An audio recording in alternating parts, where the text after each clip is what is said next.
ನಿಮ್ಮ ಮನಸ್ಸಿನಿಂದ ನಕಾರಾತ್ಮಕ ಯೋಚನೆಗಳನ್ನು ತೆಗೆದುಹಾಕಲು 6 ಮಾರ್ಗಗಳನ್ನು ನೀವು ಪಾಲಿಸಲೇಬೇಕಾಗುತ್ತದೆ. ಮೊದಲನೆಯ ಮಾರ್ಗವೇನೆಂದರೆ, ಯಾರು ನಮ್ಮನ್ನು ಕೀಳರಿಮೆಯಿಂದ ನೋಡುತ್ತಾರೋ, ಅಂದರೆ ಯಾರು ನಮ್ಮನ್ನು ದುರ್ಬಲ ಎನ್ನುತ್ತಾರೋ, ಕೆಲಸಕ್ಕೆ ಬಾರದವನು ಎನ್ನುತ್ತಾರೋ, ಸೋಂಬೇರಿ ಎನ್ನುತ್ತಾರೋ ಅಂಥವರಿಂದ ದೂರವಿರಬೇಕು.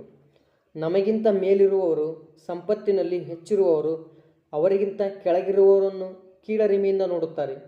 ಯಾರು ನಮ್ಮನ್ನು ಗೇಲಿ ಮಾಡುತ್ತಾರೋ ಅಂಥವರಿಂದ ದೂರವಿರಬೇಕು. ಎರಡನೆಯದಾಗಿ, ನೀವು ಕೆಲವು ವ್ಯಕ್ತಿಗಳನ್ನು ಮಾತ್ರ ಸ್ನೇಹಿತರನ್ನಾಗಿ ಮಾಡಿಕೊಳ್ಳಿ. ಯಾರು ನಿಮ್ಮ ಕನಸುಗಳಿಗೆ ಸಹಾಯ ಮಾಡುತ್ತಾರೋ, ನಿಮ್ಮನ್ನು ಪ್ರೋತ್ಸಾಹಿಸುತ್ತಾರೋ, ಕಷ್ಟದ ಸಮಯದಲ್ಲಿ ಧೈರ್ಯ ತುಂಬುತ್ತಾರೋ ಅವರ ಸ್ನೇಹವನ್ನು ಮಾತ್ರ ಮಾಡಿ. ಜೀವನದಲ್ಲಿ ನಿಮ್ಮನ್ನು ಮುಂದುವರಿಯಲು ಸಹಾಯ ಮಾಡುತ್ತಾರೋ, ನಿಮ್ಮ ಕನಸುಗಳಿಗೆ ಪ್ರೋತ್ಸಾಹ ನೀಡುತ್ತಾರೋ, ಅವರ ಯಶಸ್ಸನ್ನು